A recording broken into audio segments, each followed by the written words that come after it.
नमस्कार, मैं हूं विकास टेकरे और स्वागत है आप सभी का द हिस्ट्री यूट्यूब चैनल में। आज के इस वीडियो में हम सल्तनत कालीन प्रशासन की बात करेंगे। हमने पिछले वीडियोस में सल्तनत काल में स्थापित हुए 5 वंशों के बारे में बात की थी, जिनमें गुलाम या ममलूक वंश, उसके बाद में हमने देखा था कि किस तरह से खिलजी वंश आता है और फिर तुगलक वंश आता है, फिर सैयद वंश आता है और आखिरी वंश होता है लोधी वंश। लोधी वंश के इब्राहिम लोधी को पराजित करके 1526 ईस्वी में बाबर भारत में मुगल साम्राज्य की स्थापना करता है। लेकिन उससे पहले हमें यह समझना है कि दिल्ली सल्तनत का प्रशासन कैसा था। तो यहाँ पर हम मुख्य तौर पर जो प्रशासनिक इनका ढांचा है और जो इनका सेंट्रल एडमिनिस्ट्रेशन है, केंद्रीय प्रशासन है, उसको हम इस वीडियो में समझेंगे। अब यहाँ पर आपको ध्यान रखना है कि सल्तनत काल में राजवंशों से ज़्यादा, सुल्तानों से ज़्यादा महत्वपूर्ण है इनका प्रशासन, और इनके काल में जो लेखक वगैरह हुए हैं उनसे जुड़े प्रश्न ज़्यादा पूछे जाते हैं यूजीसी नेट जेआरएफ जैसे एग्ज़ाम्स में। अब देखो, केंद्रीय प्रशासन की बात करें तो इनका प्रशासनिक संगठन कैसा था। तो इनकी जो प्रशासनिक पद्धति थी वह तुर्की फारसी प्रणाली से प्रेरित थी। किससे? तुर्की फारसी प्रणाली से प्रेरित थी। सैनिक पद्धति इनकी जो थी वह भी तुर्की मंगोल प्रणाली से प्रभावित थी। वित्त व्यवस्था इनकी फारस की हनीफी स्कूल से प्रेरित थी, जो कि काफ़ी उदारवादी व्यवस्था थी। इनका जो ग्रामीण प्रशासन था वह भारतीय पद्धति से प्रेरित था। भारतीय पद्धति में कैसा? तो भारतीय पद्धति में स्थानीय स्वशासन यानी कि ग्रामीण क्षेत्रों में राजा बिना हस्तक्षेप के शासन ग्रामीणों के द्वारा चलवाता है। तो वैसे ही पद्धति यहाँ पर ये अपना लेते थे। सुल्तान सत्ता का वास्तविक केंद्र होता था। वह प्रशासन, न्याय और सेना का सर्वोच्च अधिकारी था। सुल्तान खलीफा से अपने पद की स्वीकृति प्राप्त करता था और उसका नाम अपने सिक्कों पर अंकित करवाता था तथा खुतबे में भी उल्लिखित करवाता था।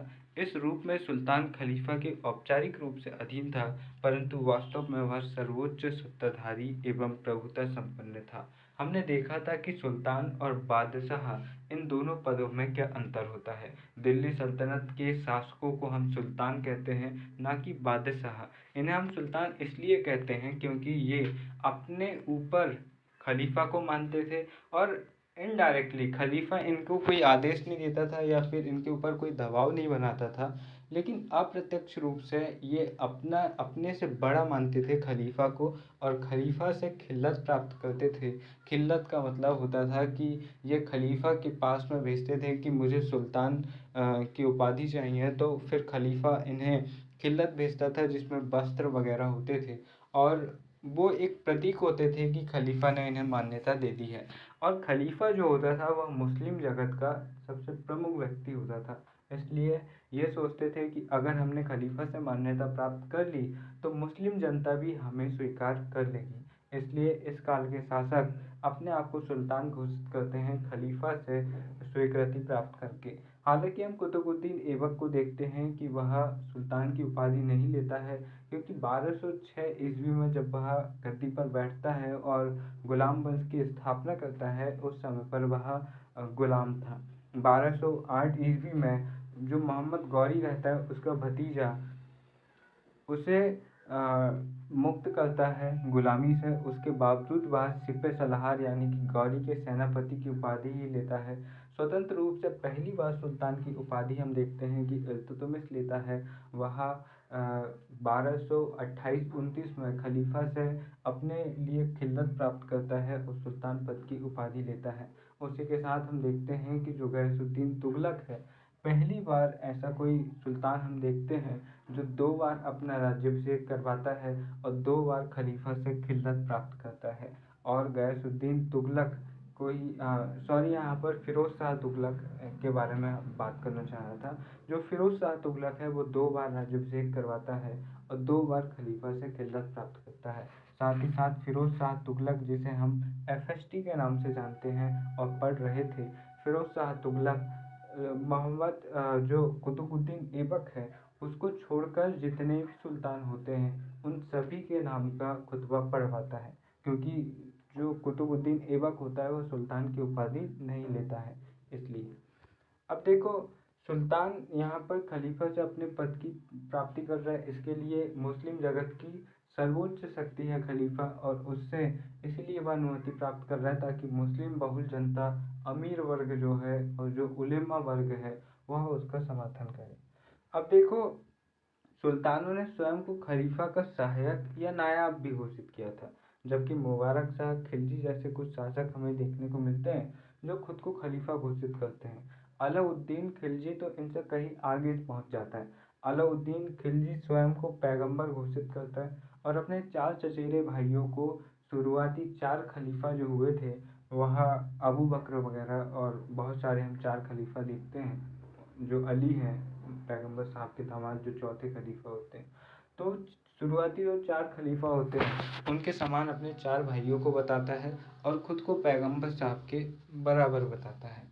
तो यहाँ पर सुल्तानों ने स्वयं को खलीफा का सहायक या नायाब भी घोषित किया, जबकि मुबारक शाह खिलजी जैसे कुछ शासक स्वयं को खलीफा घोषित कर लेते हैं, और जो अलाउद्दीन खिलजी है वह स्वयं को तो पैगंबर ही घोषित करने पर तुल जाता है। अब सल्तनत काल में शासकों द्वारा शरीयत के शासन का आधार घोषित किया गया था, परंतु व्यवहार में पूरी तरह लागू नहीं किया गया। जबकि हम एफएसटी को देखते हैं कि जो फिरोज शाह तुगलक है वह शरीयत को भी वैसा ही लागू करता है जैसा उसमें कहा गया है। जबकि अन्य शासक जैसे अलाउद्दीन खिलजी की बात करोगे तो अलाउद्दीन खिलजी बहुत ही ज़्यादा कट्टर शासक समझ में आता है, लेकिन वह कई सारे शरीयत के नियमों को तोड़ता है। क्यों? क्योंकि उसकी राजनीतिक जो इच्छाएं है वह पूरी नहीं हो पाती है। जैसे खुम्स जो लूट या फिर कहीं पर से खदान से मिला या कहीं गड़ा हुआ खजाना मिल रहा है, तो शरीयत के अनुसार उसमें आप कितना टैक्स लोगे? आप उसमें लोगे 20% और 80% लूटने वाले को मिलेगा। अब यहाँ पर अलाउद्दीन खिलजी और मोहम्मद बिन तुगलक जैसे कुछ शासक क्या करते हैं कि भैया अब 80% आपको हमें देना है और 20% आपको मिलेगा। शरीयत का नियम यहाँ पर ध्वस्त। एक और शरीयत का नियम रहता है भू राजस्व की, आप 20 या 33% कर वसूलोगे, उससे ज़्यादा नहीं वसूलोगे। लेकिन यहाँ पर भी अलाउद्दीन खिलजी और मोहम्मद बिन तुगलक जैसे कुछ सुल्तान ऐसे होते हैं जो 50% तक लगान यहाँ पर लोगों से जो भू राजस्व है वो वसूलते हैं। तो कई बार शासक अपने हितों को पूरा करने के लिए और परिस्थितियों के अनुरूप निर्णय लेते हुए शरीयत के नियमों को तोड़ता है, जबकि फिरोज शाह तुगलक हमें ऐसा शासक मिलता है जो शरीयत के नियमों को बहुत ही कठोरता से मानता है। अब इसके बाद में देखिए, जो सुल्तानों ने समय समय पर बहुसंख्यक गैर मुस्लिम जनता को देखते हुए तत्कालीन परिस्थिति जन्य ऐसे कानून घोषित किए जो शरीयत से मेल नहीं खाते थे। ऐसे आदेश कानून जवाबित कहलाए। क्या कहलाए? जवाबित कहलाए। तो जो कानून शरीयत से मेल नहीं खाते थे उन्हें जवाबित कहा गया और इन्हें शरीयत पर वरीयता दी गई, मतलब इन्हें शरीयत से भी ऊपर माना गया। तो यहाँ पर कह सकते हैं कि राजा का जो वचन है ये वही है कि जो बाहुबली में उनकी माँ कहती है कि मेरा वचन ही है शासन। तो यहाँ पर कुछ ऐसा ही कुछ सुल्तानों ने किया कि भाई मेरा वचन ही है शासन, शरीयत से भी ऊपर मेरा आदेश होगा, मेरे नियम होंगे। सुल्तान को प्रशासन में सहायता देने के लिए अनेक विभाग व अनेक अधिकारी और अनेक संस्थाएं हम देखते हैं। अलग अलग संस्थाओं की स्थापना अलग अलग सुल्तानों के शासनकाल में हमने देखी। मंत्रिमंडल को बर-ए-खाद कहा जाता था और सुल्तान को प्रशासनिक मामलों में सलाह देने के लिए महत्वपूर्ण अधिकारियों एवं इक्तेदारों की औपचारिक संस्था ये होती थी। अब बर-ए-आम जो कि औपचारिक संस्था होती थी जिसकी सहायता से सुल्तान न्याय का कार्य करता था। मजलिस-ए-खलवत ये एक अनौपचारिक संस्था थी। इसमें सुल्तान के वफादार, उसके दोस्त वगैरह, विद्वान और उसकी एक्स गर्लफ्रेंड जैसे, मतलब जो भी उसके भरोसेमंद लोग होते थे वो इसमें शामिल होते थे और सुल्तान समय आने पर इनसे सलाह मशवरा करता था। इनकी सलाह कोई औपचारिक सलाह होती नहीं थी, इसलिए सुल्तान के ऊपर रहता था कि वो माने या ना माने। उसके ऊपर तो मंत्रिमंडल के खिलाफ जाने का भी अधिकार था, क्योंकि आखिर इस समय पर या अतीत की बात करें, कभी भी राजा जो होता है वह निरंकुश होता है, मतलब कि उसके ऊपर किसी भी प्रकार का अंकुश नहीं होता है। यह मंत्रिमंडल वगैरह केवल एक सलाहकारी परिषद का काम करती है। अब देखिए, कुछ प्रमुख विभागों की अगर हम बात करें तो 4 प्रमुख विभाग थे। दीवान ए वजारत, जो कि वित्त विभाग था, और इसका प्रमुख कहलाता था वजीर। और समय के साथ साथ वजीर के अधिकारों में वृद्धि होती है, और हम देखते हैं कि वजीर सबसे प्रमुख अधिकारी था राजा के बाद, और एक प्रकार से आज के प्रधानमंत्री की तरह वजीर यहाँ पर काम करता था। अब देखो, इसके कार्य क्या थे, तो राज्य की आय व्यय पर नियंत्रण रखना, आय व्यय के लेखों रखना, राजकोष की सुरक्षा, अधिकारियों सैनिकों के वेतन, और अधिकारियों को क्षेत्र यानी कि एकता बांटना कि कौन किस क्षेत्र का प्रमुख बनेगा, ये कौन तय करता था, ये करता था वजीर। ये सलाह देता था राजा को, और राजा फिर उन्हें नियुक्त करता था। तो यहाँ पर वजीर कह सकते हैं कि न केवल ये फाइनेंस मिनिस्टर था, बल्कि आज के प्राइम मिनिस्टर की तरह भी यहाँ पर वजीर था। वजीर की दो श्रेणी हमें देखने को मिलती है। वजीर तफवीद, इसके पास में असीमित शक्तियाँ थी, ये एक प्रकार से राजा की गैर हाजिरी में राजा ही था। दूसरा था वजीर तनफीस, ये इसके पास में सीमित अधिकार थे। तो कह सकते हैं कि आज हम देखते हैं कि प्रधानमंत्री और कहीं कहीं पर उप प्रधानमंत्री भी देखने को मिलता है। तो वैसे ही यहाँ पर वजीर तफवीज जो था वह था प्रधानमंत्री सुप्रीम, जिसके पास में बहुत ज़्यादा पावर है, और वजीर तनफीस जो था वह था वाइस प्राइम मिनिस्टर, जिसके पास में थोड़ी हम कम पावर देखते हैं। अब इसके बाद में देखिए, वजीर के सहायक अधिकारियों एवं विभागों की बात हम यहाँ पर करते हैं। नायब वजीर, ये वजीर का सहायक होता था। खजीन ये होता था राजकोष का प्रमुख। ठीक है, खजान इसे कहते हैं या खजीन इसे कहते हैं, राजकोष का ये प्रमुख होता था। मुशरिफ ए ममालिक, ये होता था इनका चार्टेड अकाउंटेंट। ठीक है, सीए होता था इनका, आय व्यय के खातों में मतलब कहाँ कितना लेन देन हुआ है वो सब इसकी जानकारी में होता था, और अगर कहीं घपला नज़र आ रहा है तो फिर यह राजा को बताता था। मुस्तैफ यानी कि मुस्तौफ़ी ये ममालिक, ये सीए की तरह होता था, मतलब ये सीएजी होता था। अब देखो, आज के समय में क्या होता है, बहुत सारे चार्टर्ड अकाउंटेंट होते हैं, लेकिन सरकार का एक प्रमुख कैग होता है, कैग बोले तो सीएजी। सीएजी कौन होता है, तो वो होता है भैया जो सबसे ऊपर रहता है। ठीक है, सबसे ऊपर रहता है, और जो चार्टेड अकाउंटेंट कैसा काम कर रहे हैं उसकी देख रेख करता है, उसको सीएजी कहते हैं। तो यहाँ पर जैसे किसी चार्टेड अकाउंटेंट ने कुछ लेखा विवरण प्रस्तुत किया है यहाँ पर, तो उसकी जांच यहाँ पर ये करता था कौन, मुस्तैक या फिर मुस्तौफ़ी ये मुमलिक, आय व्यय की जांच करता था कि भैया कहीं ऐसा तो नहीं है कि जिसको हमने सीए बनाया वही खुद घपला कर रहा है मिलकर। तो उस पर भी एक जांच अधिकारी यहाँ पर नियुक्त होता था। तो आज भी कुछ ऐसी ये व्यवस्था हमें देखने को मिलती है कि सेंट्रल में एक कैग जो जो महालेखा होता है, प्रमुख महालेखा निरीक्षक होता है, वो इस तरह के काम यहाँ पर करता है।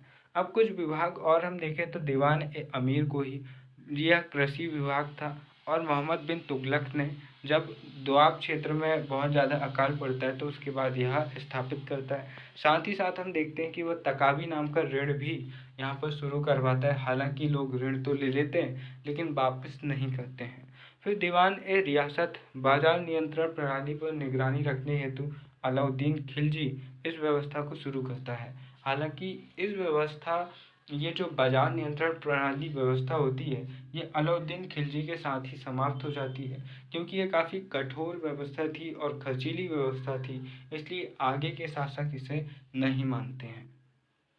दीवान ए मुस्तकराज, ये भी अलाउद्दीन खिलजी द्वारा स्थापित विभाग था, और राजकीय अधिकारियों से बकाया राजस्व की वसूली।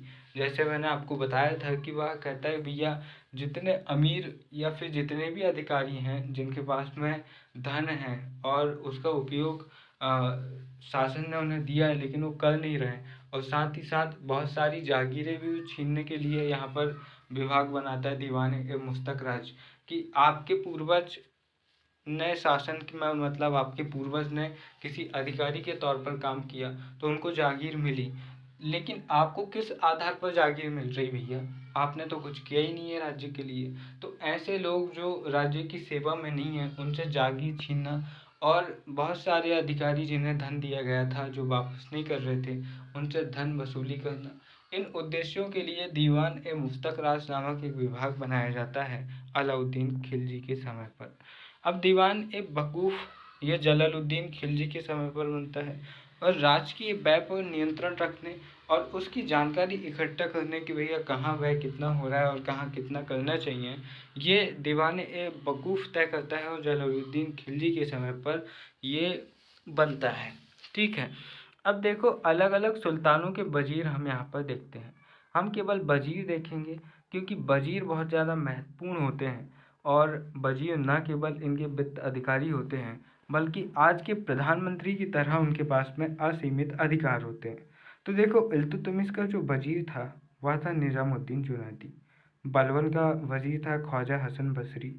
अलाउद्दीन खिलजी के दो वजीर थे, नुसरत खां और मलिक काफूर। हम देखते हैं कि मलिक काफूर बहुत ज़्यादा यहाँ पर शक्तिशाली हो जाता है।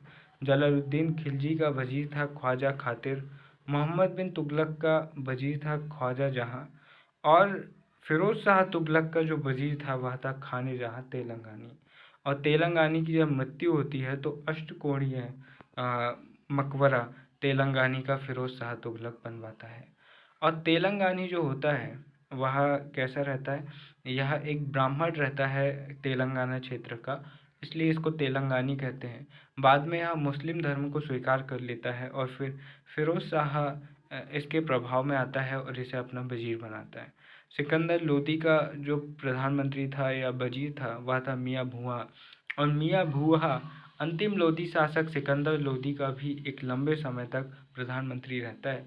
बाद में कोई और आता है, हालांकि वह उतना महत्वपूर्ण नहीं है। और भी शासक हमने यहाँ पर देखने थे, लेकिन जैसे रजिया सुल्तान हुई या वगैरह वगैरह तो उतने ज़्यादा महत्वपूर्ण नहीं है। जो जिनसे प्रश्न बन सकते हैं उनके प्रधानमंत्री यहाँ पर मैंने आपको बताया हूँ। कोशिश करिएगा कि आपको ध्यान हो जाए ताकि आपको समस्या ना हो। खास तौर पर जैसे ये खाने जहाँ तेलंगानी, तो ये फिरोज शाह तुगलक का था। मियाँ भूबा ने मोट मस्जिद बनवाई, इसलिए ये भी महत्वपूर्ण है। इसी तरह से आपको ये सारी चीज़ें ध्यान में रखनी है।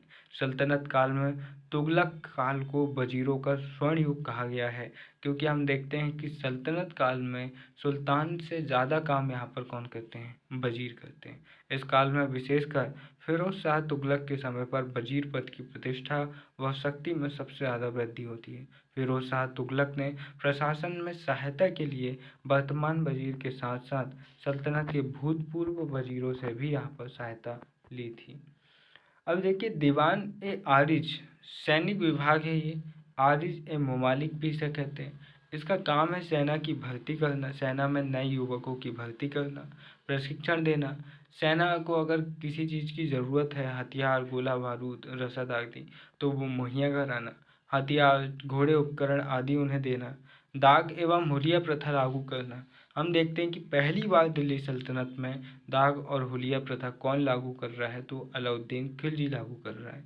यहाँ पर अच्छे घोड़े की नस्ल के जो घोड़े ये लेकर आ रहे हैं अरब क्षेत्र से, उनमें ये दाग लगा दे रहे हैं ताकि पहचान रहे कि भैया ये राज्य के घोड़े हैं। साथ ही साथ हुलिया प्रथा, यहाँ पर अधिकारी जो सैनिक हैं उनका हुलिया बनाया जा रहा है, उनके बारे में जानकारी इकट्ठी हो रही है, उनका पर्सनल डाटा लिया जा रहा है ताकि पहचान हो सके कि ये वही सैनिक है ना।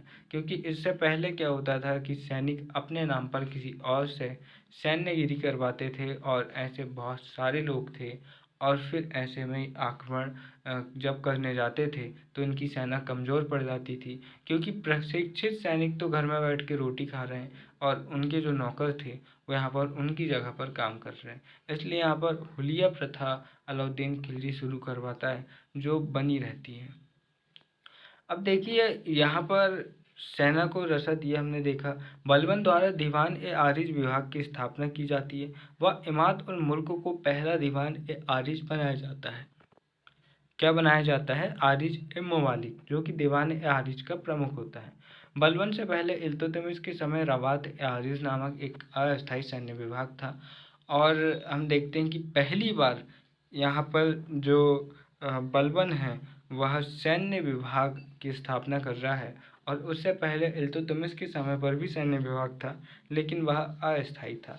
और पहली बार हम देखते हैं कि अलाउद्दीन खिलजी एक बड़े सैन्य विभाग की स्थापना करता है और साथ ही साथ सैनिकों को नगद वेतन देने की शुरुआत भी करता है।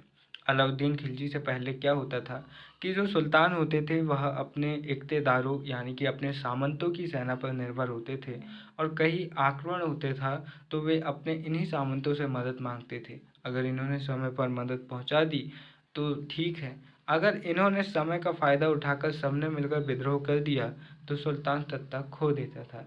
यही कारण है कि अलाउद्दीन खिलजी इन परिस्थितियों को जानता था और उसने एक विशाल सेना खुद की खड़ी कर ली। अब उसे किसी की सहायता की आवश्यकता नहीं थी। अब देखो, पहली बार अलाउद्दीन खिलजी ने सुल्तान के अधीन एक बड़ी स्थायी सेना का विकास किया और सैनिकों को नगद वेतन दिया। अलाउद्दीन ने मंगोलों की दशमलव सैन्य पद्धति पर आधारित सैन्य गणित की योजना बनाई, सैन्य गठित की, और यहाँ पर हम देखते हैं कि जो खान था, खान सबसे प्रमुख था। 10,000 सैनिक इसके नियंत्रण में होते थे।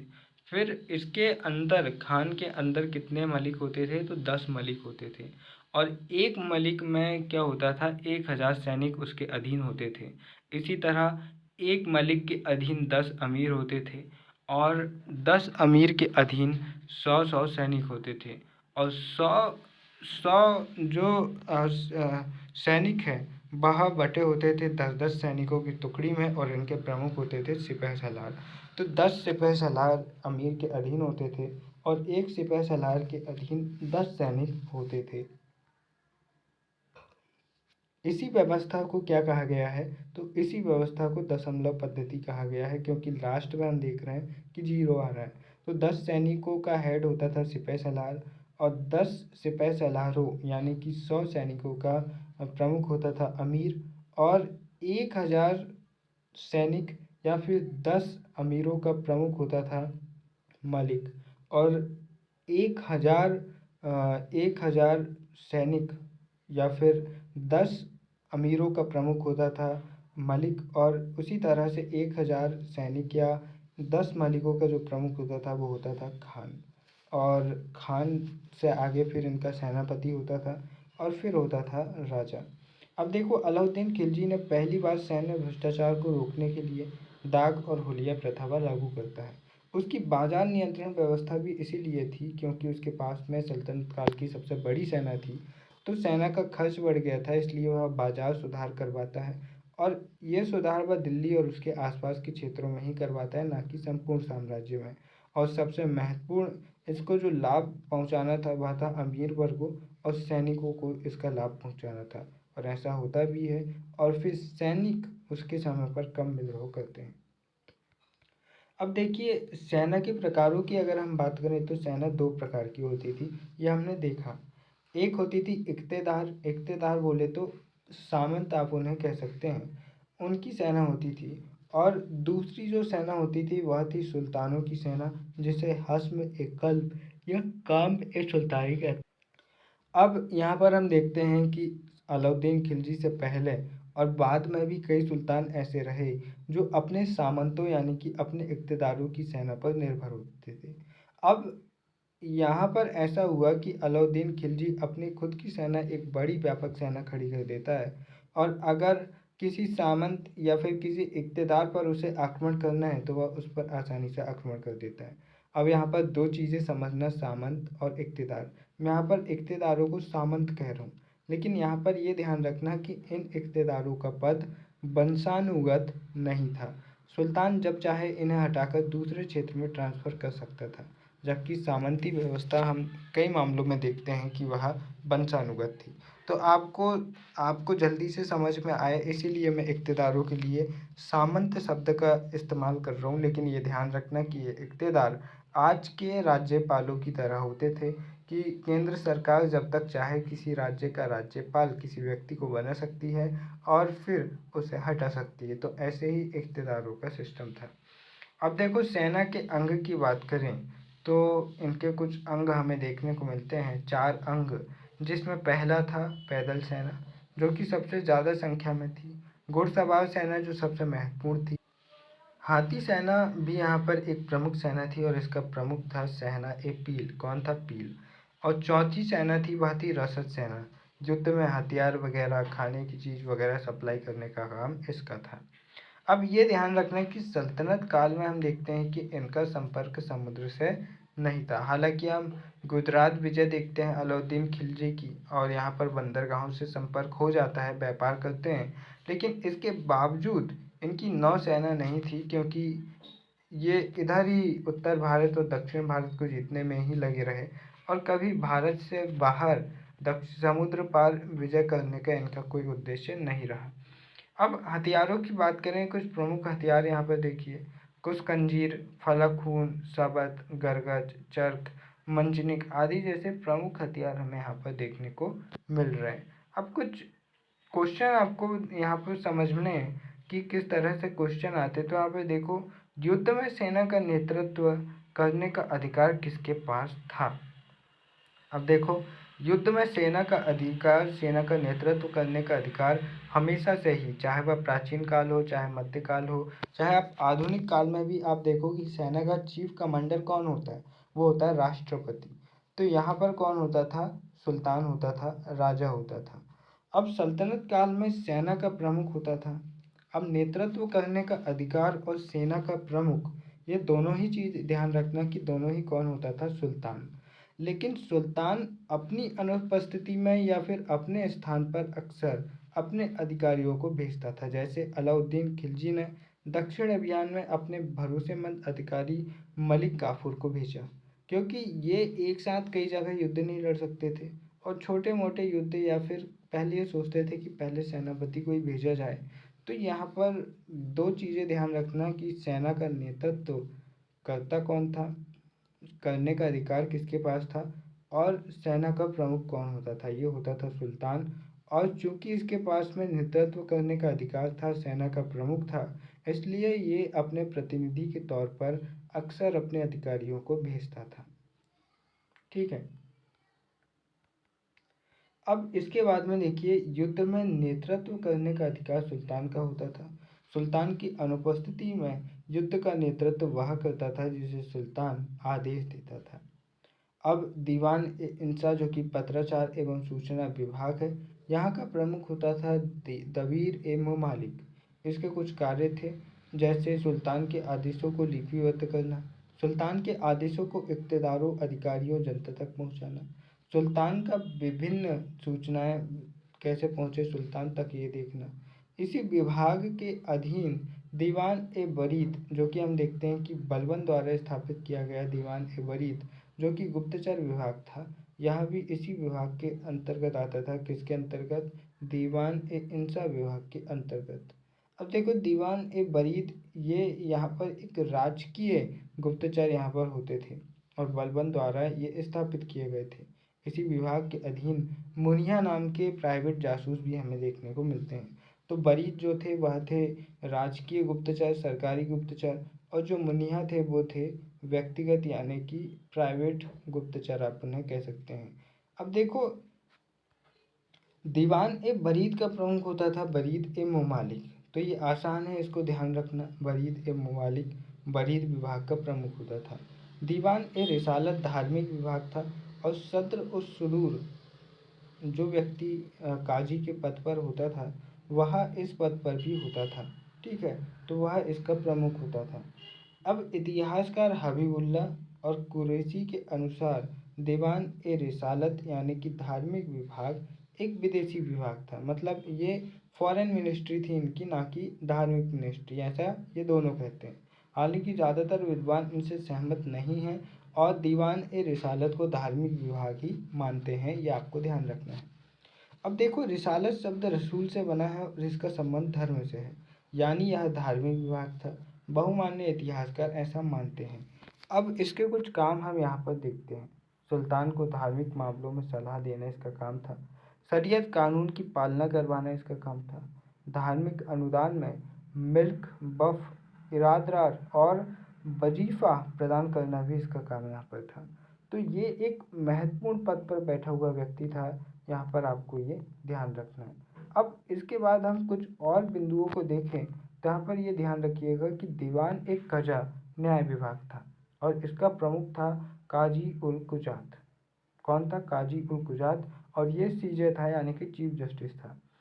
अब ये ध्यान रखना है कि काजी उल कुजात व सद्र उस सुदूर, जो कि धार्मिक मामलों का विभाग था, उसके पद पर एक ही व्यक्ति बैठता था, क्योंकि हम देखते हैं कि न्याय किस विधि से हो रहा है, न्याय शरीयत से हो रहा है, और धर्म किस विधि से चल रहा है, तो वह भी शरीयत से चल रहा है। तो इसीलिए दोनों विभागों का प्रमुख हमें एक ही व्यक्ति देखने को मिल रहा है। सामान्यतः सदर सुदूर ही काजी उल कुजात के पद पर भी स्थापित होता था। सुल्तान काजी उल कुजात की सलाह पर प्रांतों और परगनों में न्याय के लिए काजियों की नियुक्ति करता था। ये काजी कौन है? तो ये धार्मिक विभाग के प्रमुख भी होते हैं, धर्म के प्रमुख ठेकेदार भी होते हैं, साथ ही साथ ये चीफ जस्टिस भी होते हैं।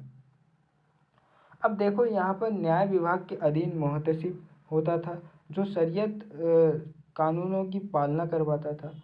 आज की मॉरल पुलिस यानी कि जो नैतिक पुलिस है ईरान वगैरह में आपको मिल जाएगी, जो धर्म का पालन ज़बरदस्ती करवाती है, उस तरह की पुलिस यहाँ पर थी। चरित्र की पर निगरानी रखना, सिक्कों एवं बाट माप की जांच करना जैसे कार्य इसके थे। मीर ए अदल को हम यहाँ पर देखते हैं, तो काजी के फैसलों को लागू करना यहाँ पर मीर ए अदल का प्रमुख काम था।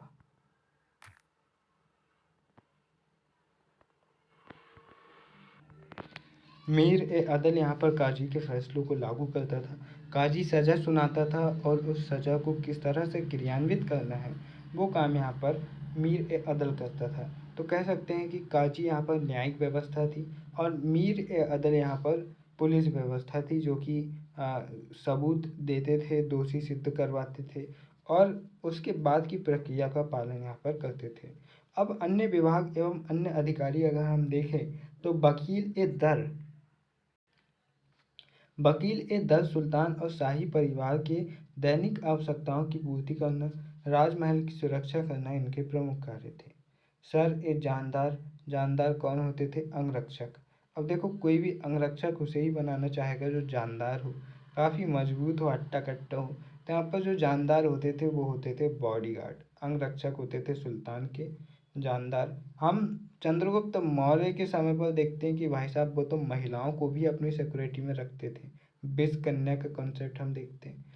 सर ए जानदार ये अंगरक्षक होते थे, सुल्तान की सेना के अंगरक्षक। अब नायाब ए ममलिकात यहाँ पर एक प्रमुख पद था और हम बात कर चुके कि नायाब ए ममलिकात सुल्तान का संरक्षक होता था। हमने देखा कि जितने भी कमज़ोर शासक हुए हैं, उनके वजीर या उनके काल के किसी एक व्यक्ति ने नायाब ए ममलिकात का पद प्राप्त करके उस शासक को कमज़ोर किया, और न केवल उस शासक को कमज़ोर किया बल्कि एक समय के बाद उसके वंश का पतन भी कर दिया। अब इसके बाद में देखिए नायाब ए ममलिकात के बाद में कोतवाल आता है, जो कि नगर का प्रमुख होता था। ये एक महत्वपूर्ण अधिकारी था जो नगर से संबंधित प्रशासनिक, सुरक्षा व न्यायिक कार्य देखता था। विदेशियों के आगमन की सूचना रखना आदि इसका कार्य था। तो कोतवाल जो था वो एक प्रकार से नगर का सब कुछ था। आज का कलेक्टर और एसपी दोनों की ताकत इसके पास थी और दोनों के काम भी इसके पास थे। ये भी एक महत्वपूर्ण बिंदु है और ये भी आपको ध्यान में यहाँ पर रखना है। अब देखिए, अब यहाँ पर अन्य और विभागों की अगर हम बात करें तो दीवान ए इस्तिहाक पेंशन विभाग था, फिरोज शाह तुगलक के समय स्थापित। दीवान ए इमारत, इमारतों का निर्माण मरम्मत, फिरोज शाह तुगलक। दीवान ए खैरात, गरीबों के कल्याण हेतु फिरोज शाह तुगलक के समय। दीवान ए बंदगान, गुलामों की व्यवस्था, यहाँ पर वह करता है दीवान ए बंदगान की जरिए फिरोज शाह तुगलक।